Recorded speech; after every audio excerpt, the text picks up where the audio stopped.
Gubernur Sumatera Selatan Herman Deru melantik dan mengambil sumpah Rosidin Hasan, staf ahlinya sebagai pejabat Bupati Kabupaten Penukal Abab Lematang Ilir, mengisi kekosongan pemimpin di kabupaten itu. Penunjukan PJ Bupati Pali setelah keluarnya putusan MK yang membatalkan keputusan KPU kabupaten tersebut tentang penetapan bupati dan wakil bupati terpilih hasil Pilkada 2020 lalu.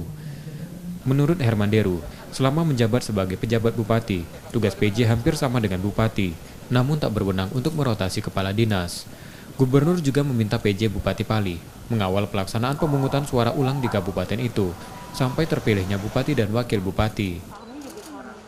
Kita harapkan kepada Pak Rosidin yang saat ini sudah menjadi PJ Bupati untuk menghantarkan proses demokrasi yang karena keputusan MK harus di PSU-kan di 4 TPS, harus terselenggara dengan penuh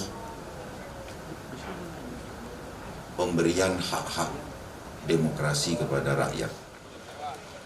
Sesuai putusan MK, PSU di 4 TPS Kabupaten Pali harus dilaksanakan maksimal 30 hari sejak putusan dibacakan. M. Rizky Nurmizan, Kompas TV, Palembang.